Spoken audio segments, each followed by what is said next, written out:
নিজামী তিনি ইসলামের জন্য জীবন দিয়েছেন, তাই না?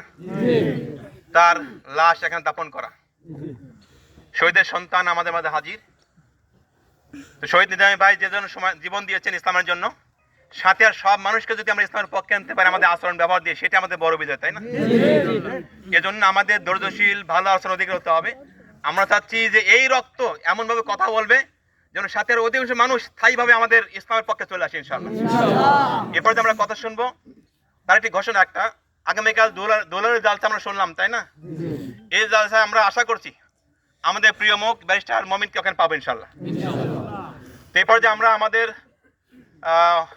সকালের আবেগের স্থান, শহীদের যোগ্য সন্তান, যোগ্য আইনজীবী, যোগ্য আলেম, সাথে বেড়ার গণমানুষের অত্যন্ত আপনজন, আমাদের বহু মানুষের প্রত্যাশার জায়গা, শহীদের যোগ্য সন্তান ব্যারিস্টার নাজিবুর মমিন এর পর্যায়ে আমাদের কথা বলবেন। আলহামদুলিল্লাহি রাব্বিল আলামিন ওয়াসসালাতু ওয়াসসালামু আলা রাসূলিহিল কারীম নবিয়িনা মুহাম্মদ ওয়া আলা আলিহি ওয়া সাহবিহি আজমাইন।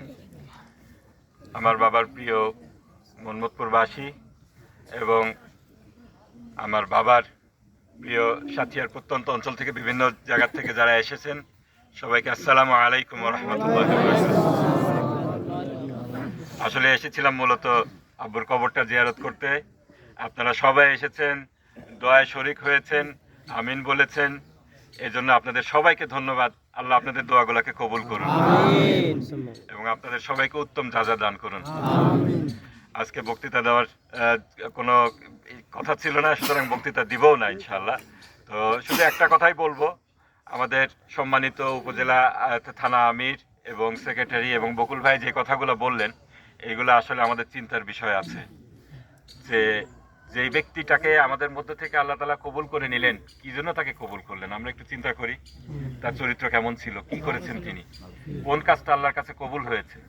আমরা যদি আল্লাহর কাছে প্রিয় হতে চাই, আমাদের কি করা উচিত? এই প্রিয় মানুষগুলো আল্লাহর, তাদের সাথে যদি আমরা মিলিত হতে চাই, রাসূলের শাফায়াত যদি আমাদেরকে পেতে হয়, তাহলে আজকে আমাদেরকে কি করতে হবে সেটা আমাদের চিন্তা করা উচিত। আল্লাহ তাআলা আমাদের সবাইকে দিনের সঠিক বুঝ দান করুন, আল্লাহর দিন কায়েমের আন্দোলনে শরীক হওয়ার তৌফিক দান করুন এবং এটাকে আমাদের পরকালের নাজাতের ওসিলা বানিয়ে দিন। ওয়া আখিরু দাওয়ানা আনিল হামদুলিল্লাহি রাব্বিল আলামিন।